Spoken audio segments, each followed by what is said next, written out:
Our assessment tool webinar is on the Assessment of Early Development 3rd edition. This is a criterion reference test that focuses on the ages birth to 8. There are forms A through H, which have their own amount of subtests within each form. This test assesses early childhood development according to certain objectives, primarily on specs.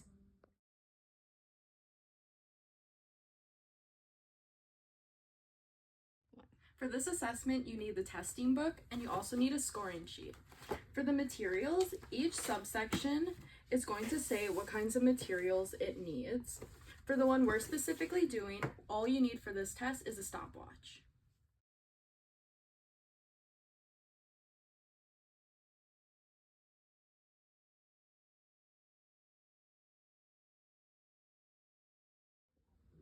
Okay, so the testing conditions for the inventory of early development 3 are you want to be in a comfortable atmosphere, and you want the parents involved as well. And this can be done in a classroom, doctor's office, or children's center. And then the basal, it's based on the developmental age, and you can find this while looking in the book. And then the ceiling is you find this at the beginning of each test.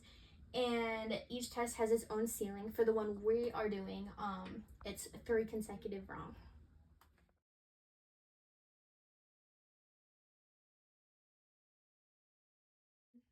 For this assessment, you need the assessment book, and then you also need the record book.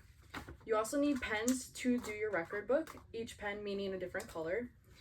And then for materials for each test, each subsection will tell you what kind of materials you need for that given test.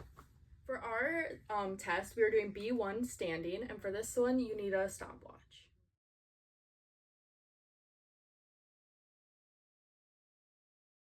So for this test, Sydney here is a 2-year-old, 2.5-year-old, and we're going to start at age level 2 according to the age notions. So that begins on number 3 here. So Sydney, can you please stand on your tiptoes? Thank you. Can you stand on one foot like this?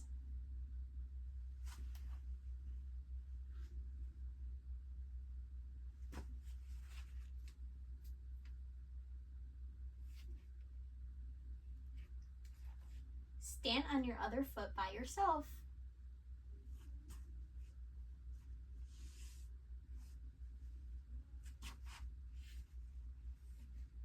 Stand on one foot by yourself as long as you can.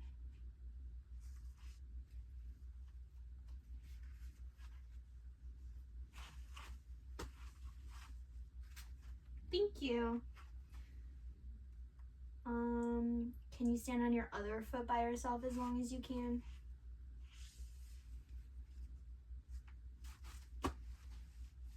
Thank you, Sydney. And then that ends our test.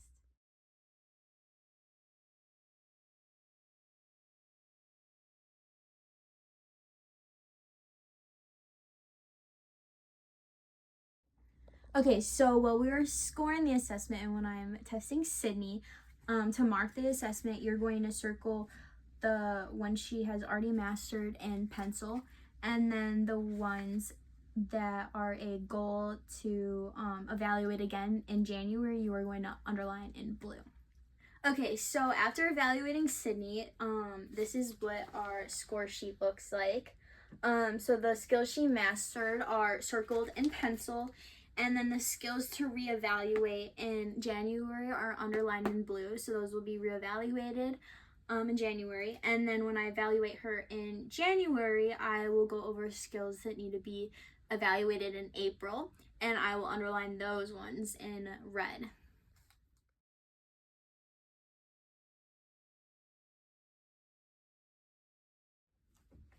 Okay, so now we are back in January, and we are going back to our physical development, gross motor skills, our standing test, and we are going to reevaluate Sydney. Now she's 3 years old when we were taking this test again.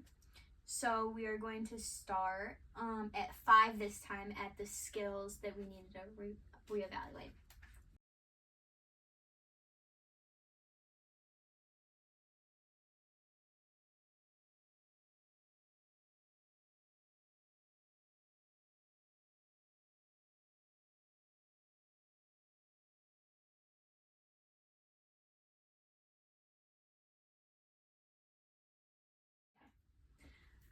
Okay, Sydney, are you ready? So first, can you please stand on one foot like this?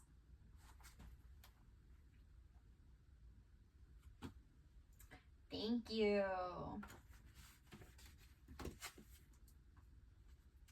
Okay, can you stand on your other foot by yourself?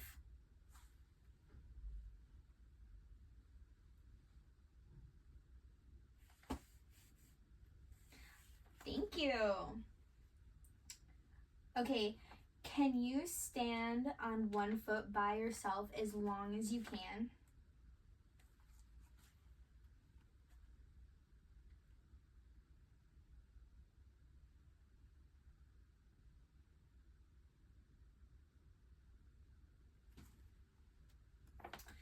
Perfect.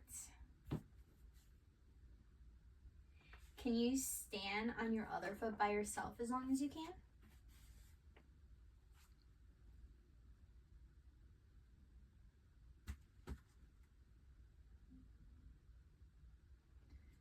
Can you stand on one foot as long as you can?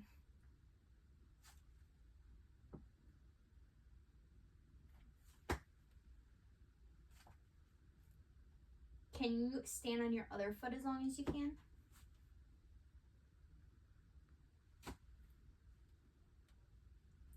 Okay, thank you, Sydney.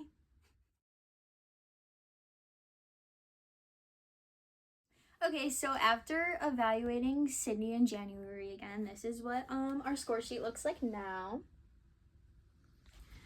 So the skills she has mastered that were her goals for January are circled in blue, and then I took my red pen and underlined the things we want to evaluate her again in April at the end of the school year.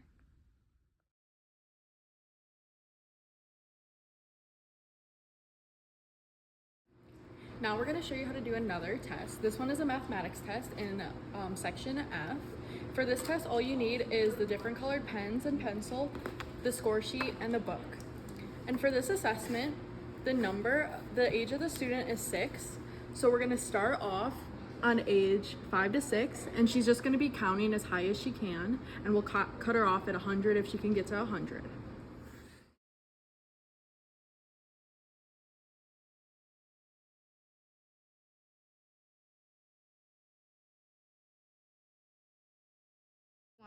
All right, can you count as far as you can for me?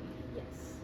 1, 2, 3, 4, 5, 6, 7, 8, 9, 10, 11, 12, 13, 14, 15, 16, 17, 18, 19, 20, 21, 22, 23, 24, 25, 26, 27, 28, 29, 30, 31, 32, 33, 34, 35, 36, 37, 38, 39, 40, 41, 42, 43, 44, 45, 46, 47, 48, 49, 50, 51, 54.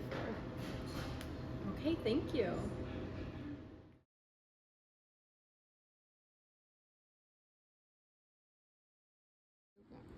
So since the student was able to count up to 50, our goal would be to have her count up to 60 next.